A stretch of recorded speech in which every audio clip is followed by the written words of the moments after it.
TJ Maxx, you should not go. You should not go to TJ Maxx.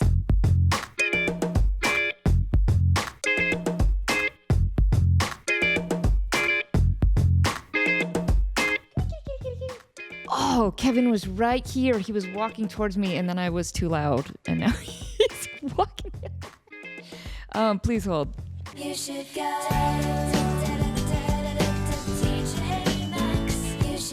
Okay, the best we can do is girl Kevin. What's up, guys? Welcome to episode 77. Love a double. Love a double. TJ Maxx, you should not go. You should not go. And let me tell you why. It is busier right now than it is at Christmas time. Why? Why?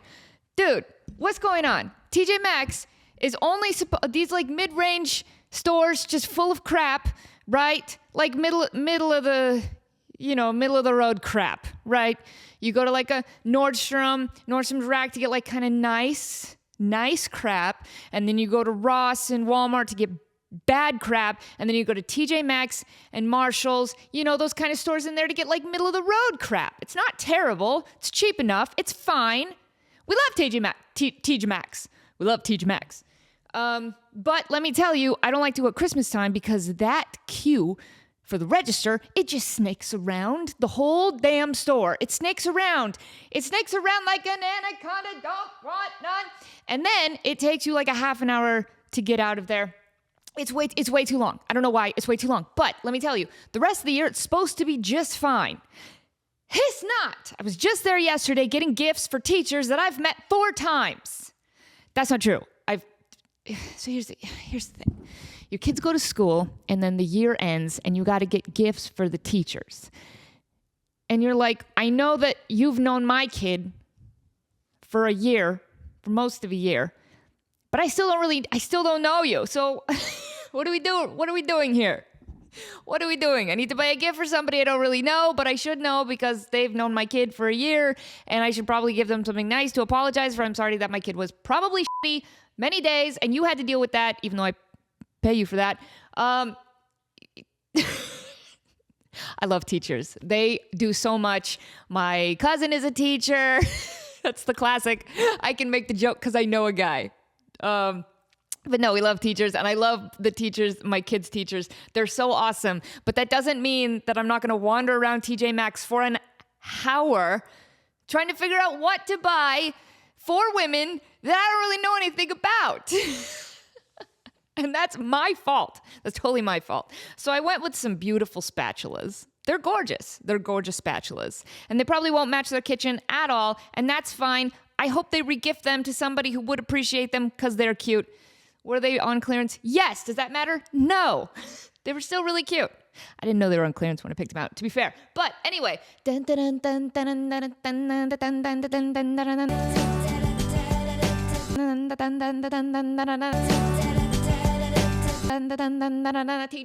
Maxx, don't go. It's so busy. I went there yesterday, just on a Thursday, and that queue was snaking around like an anaconda. The whole store. It took me way too long to get out of there. The time was ticking away. I was going to be late to pick up my kids. I'm like, what is going on? There was probably 30 people in line to check out. I'm like, this is nuts. Is there like a second? Did they start a new Christmas halfway through the year that I'm not aware of? Why is this happening?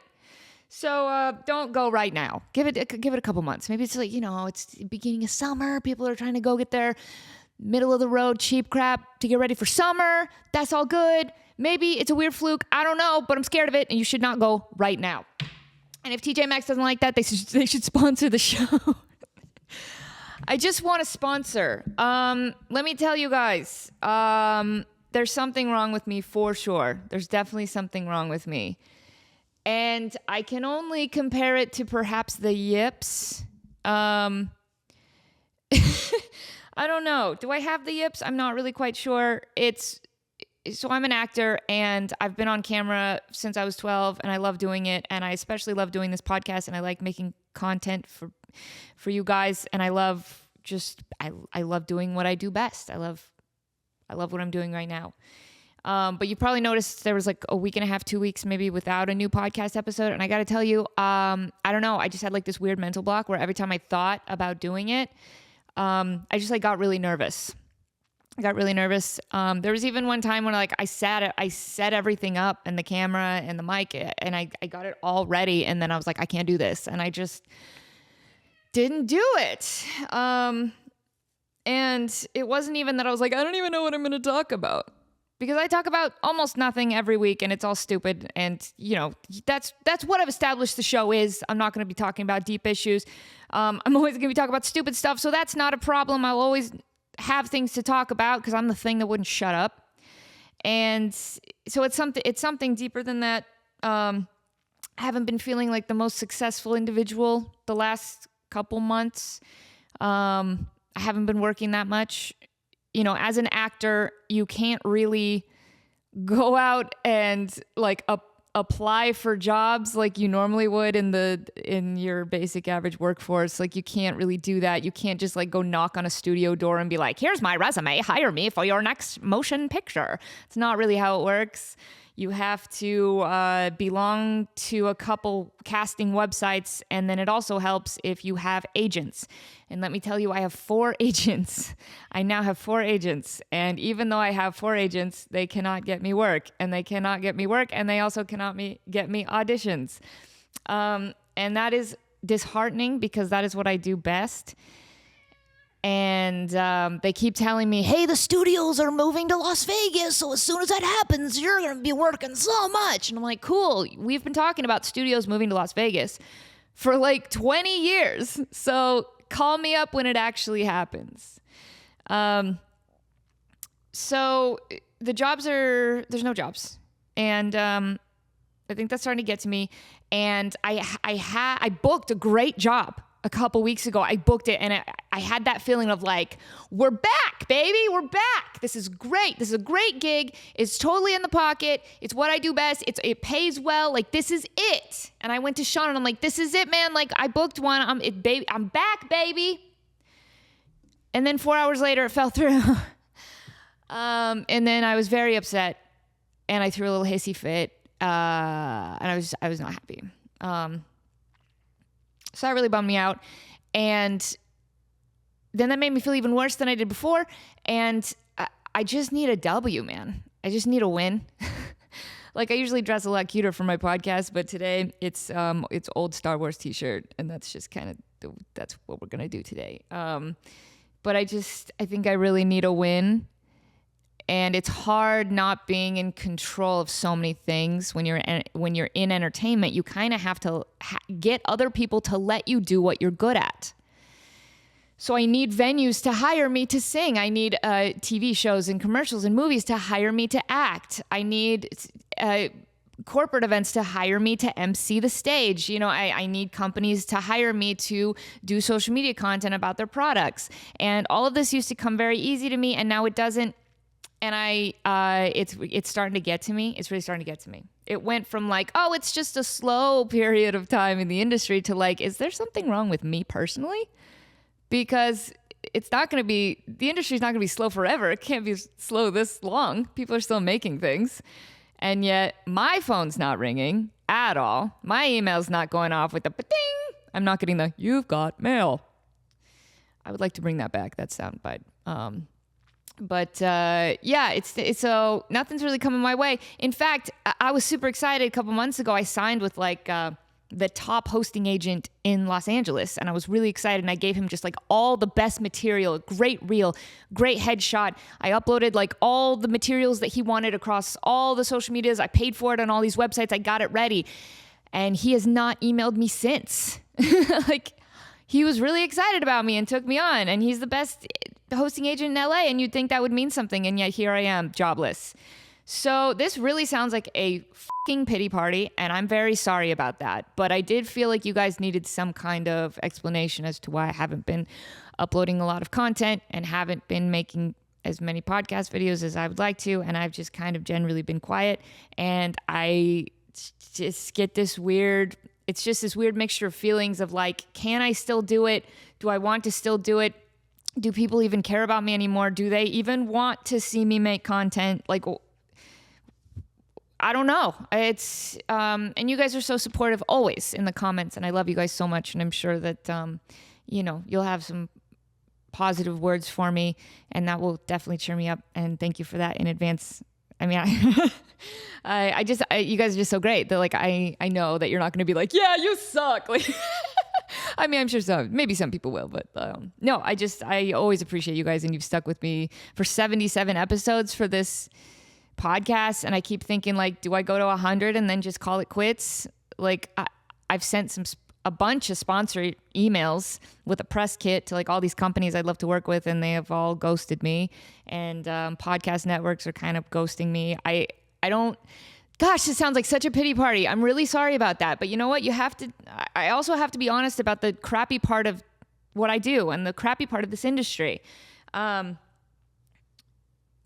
It sucks. It really does, because I don't have any help on this podcast. It's just me. And I do all the editing, and I do all the uploading, and I do all the ideas and the filming and just everything.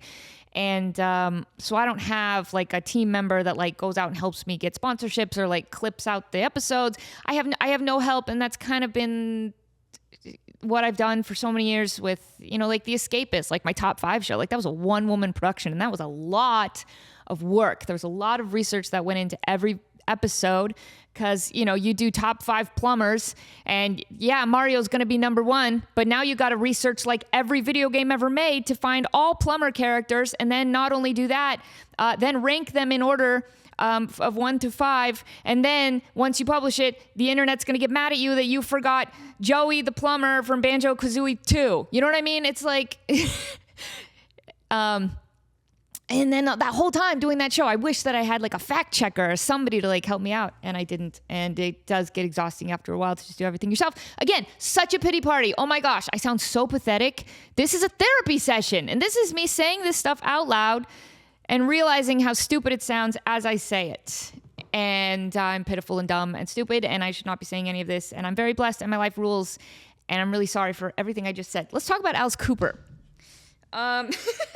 So Alice Cooper. So I've been learning some new songs for a new set list, and the next one on the set list was No More Mr. Nice Guy. No more Mr. Nice Guy, which maybe should be an anthem that I use for my regular life. Where is my energy drink? Please hold, I gotta find my Celsius. Yes, I'm back on Celsius.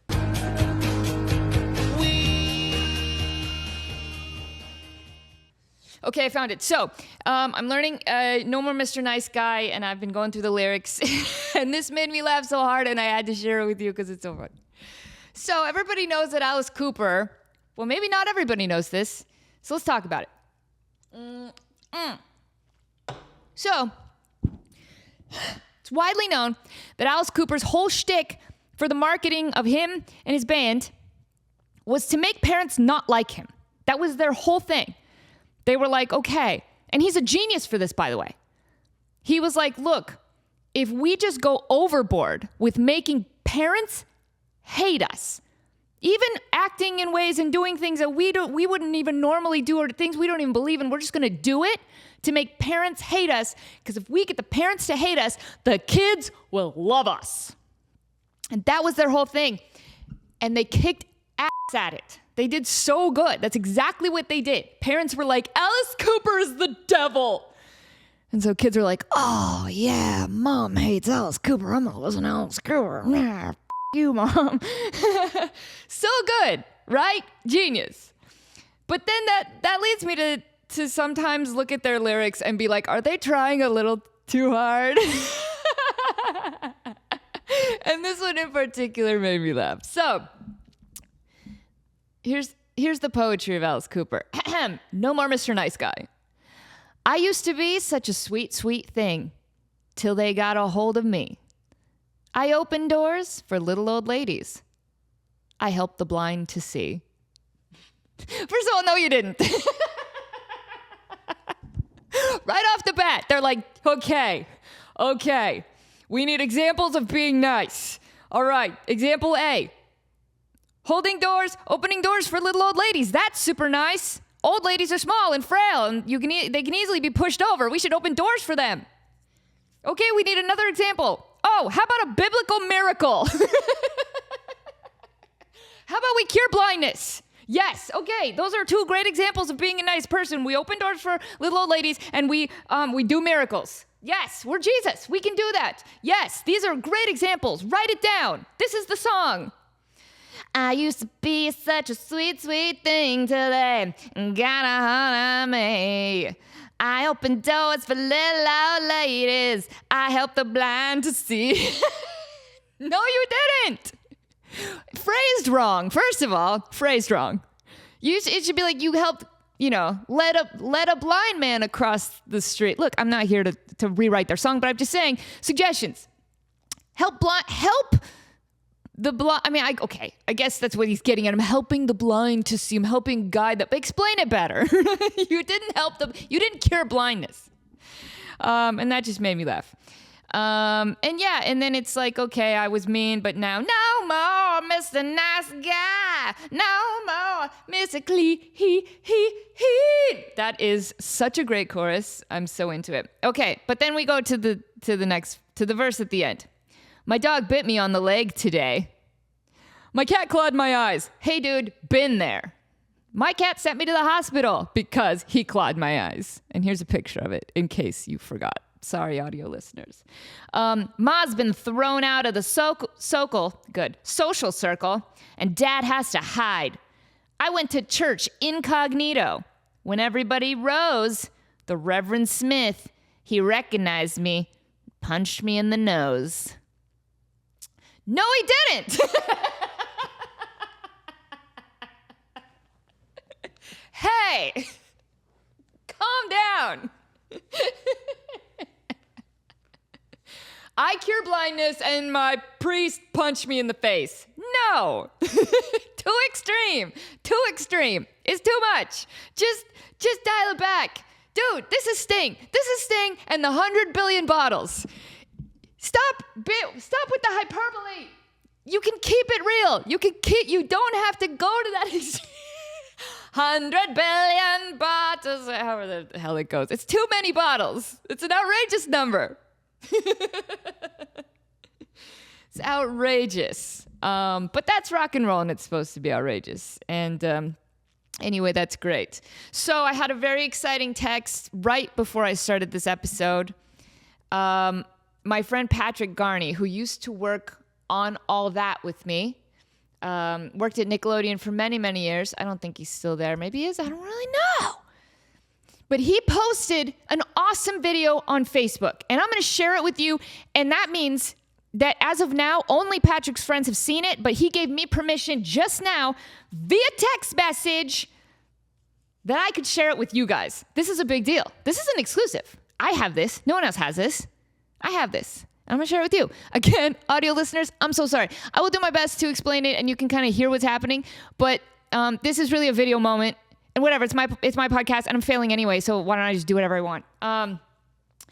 So, does anybody remember Tilta-Hurl? Tilta-Hurl was a sketch on All That, starring Kyle Sullivan and Jeremy Rowley from The Groundlings. And if you know Jeremy, you've seen him, he's amazing.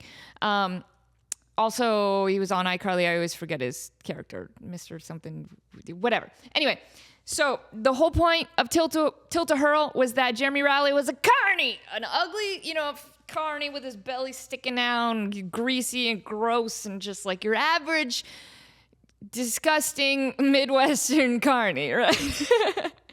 And Kyle was the happy-go-lucky brand new employee at the Tilt-A-Hurl, this carnival ride. Hey,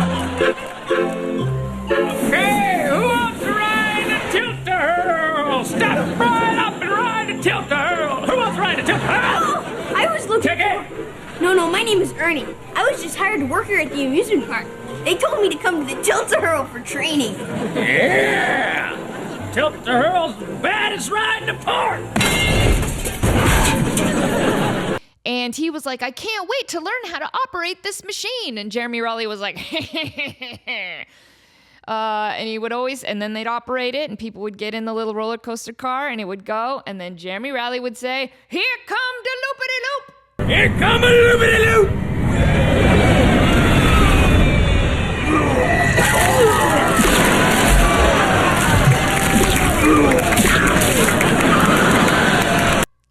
then they would get rained on with vomit. They get puked on. Real hard. Rainy puke from the sky. And it became one of those things where it was a recurring sketch, and every Monday morning we would hear the outside our front door. A very exciting moment if you're a cast member on a TV show, or at least was this unique to us that it was Monday morning? I don't know. Anyway, we'd wake up Monday morning, we'd hear of the script being delivered to our front door. They don't do this anymore because everything gets emailed. Everybody gets their scripts emailed to them. But let me tell you, back in the day, it was very satisfying. The sound of a courier dropping your brand new script on your front door for that week of shooting all that.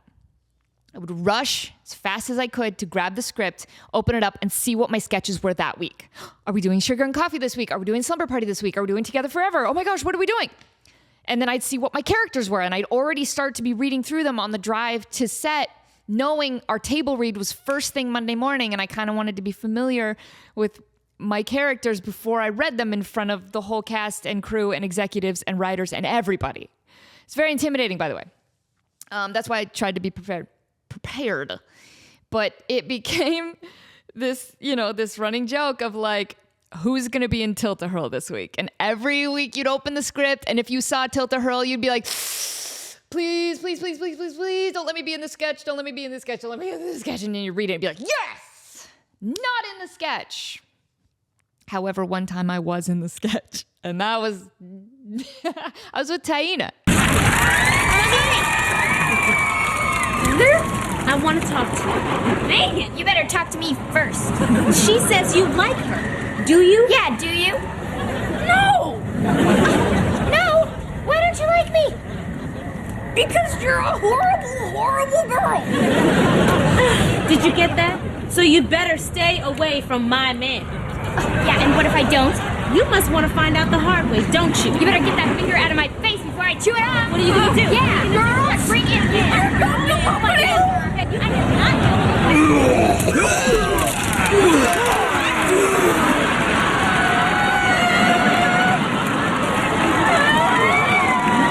Yeah, she was great, but you do get barfed on. That's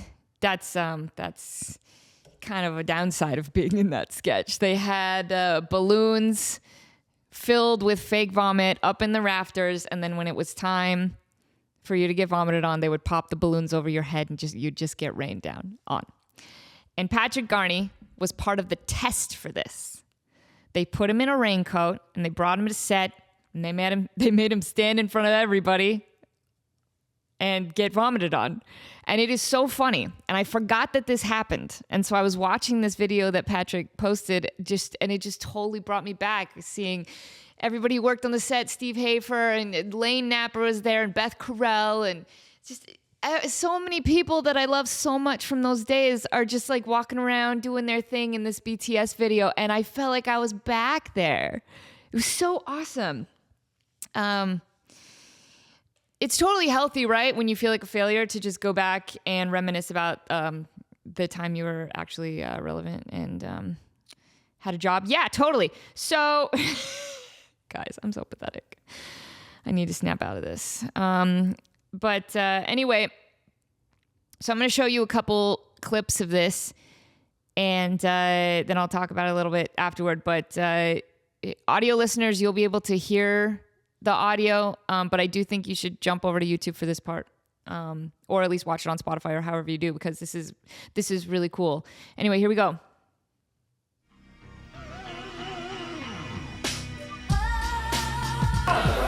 Where's Kid? Right in front of you. Oh, don't do it yet. I forgot to call post. Do you get the goggles from my office? Not really. Balcony, you get the goggles. They're in the safety. Yeah. They're in the first. Oh, that was our green room set, and there's the stage back there. There's Lane and Beth. Patrick looks so nervous. Okay. Rolling. That was Gio laughing for sure. Oh, that smells terrible. Patrick, you gotta put the bird in there. Oh, yeah. Patrick, go back to your mark. I like that. Patrick, take a verbal shot of the company. Here you go.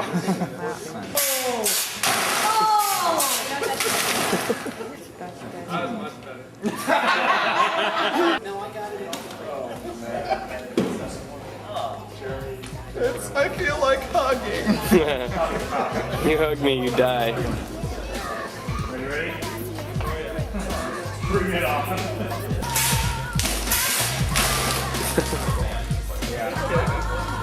That's far the best. Oh, that's so funny. It's so funny to see a bunch of grown adults stand around and do something so childish. That's awesome. And I never liked that creepy clown that stood on the side of the Tilt-A-Hurl set. Never liked it, especially when it was dark in there. When the lights weren't on and you'd be wandering through set trying to get from like craft service to your dressing room and you'd walk by that clown, I would just walk a little bit faster past him. He's kind of scary. But yeah, so look, it wasn't just the kids who had to do everything messy. You know, Patrick had to sit there and get vomited on for quite a while. And I love hearing Gio's laugh at the beginning. I know that's Gio's laugh. It sounds just like her. But yeah, I just it's fun to watch that and just be transported right back there. You know, man, it's funny. Well, it's more sad that like I can't go back there and walk around the building anymore because it's gone, right? They just like pay paradise and put up a parking lot. They just turned it into apartments or whatever. So like I can never go back to that building and like walk around and be like, oh man, memories. Like you can go walk around your old high school. Like I just can't do that. So this kind of sucks, but it's okay. Yeah. So anyway, that's an exclusive video. And talking to Patrick, he says he's got more like that. I texted him. I was like, Patrick, can I please show this video to my fans? Can I put it on the podcast? And he's like, yeah, absolutely. I will send you the raw file. And I'm like, oh my gosh, thank you so much. And he says he's got more. So that's a reason to come back. That's a reason to keep doing podcast episodes, is that I can experience these at the same time as you guys. In fact, maybe I won't even watch the ones that he sends. I won't watch them alone. Like I'll watch them with you guys sitting here for the first time. Like we'll watch them together. We'll do a little watch party. That sounds awesome. And I would definitely like to do that.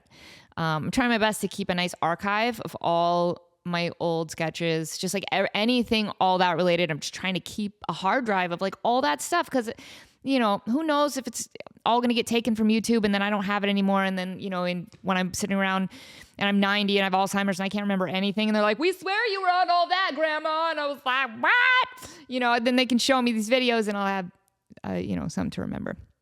I'm just feeling very nostalgic lately. That's totally fine, right? That's totally fine. That probably took up most of our time. But, yeah, sorry for the mopiness. But I appreciate you guys. And I was just try to be honest. And I'm sorry there was a little bit chunk of time without a podcast. And it might happen again. I don't know. I'm trying to get back on the saddle. I really need a W, but I'm not going to lose hope. I'm sure the W is coming. I'm sure it's right around the corner. I'm trying my best to develop some new things, so everything just takes time and hard work and belief in yourself that you can do it. And some days it's easier than others, and it just hasn't been easy lately. So I appreciate you guys a lot, because you're so nice every week. Not only do you leave comments, you leave like very insightful comments. Like that's the coolest part. You don't just, you know, most of you don't just write like, you know, cool episode. Like you'll actually like pick out parts of the episode and like specifically address them. That is so cool to me. That's amazing. It totally brightens my day every time you guys do that. So that's all I got. We still got merch at leastphotos.com. I still can accept subscribers on Instagram if you want to do that. But yeah, until then, just your viewership is such big support to me already. So thank you guys so much. Signing off.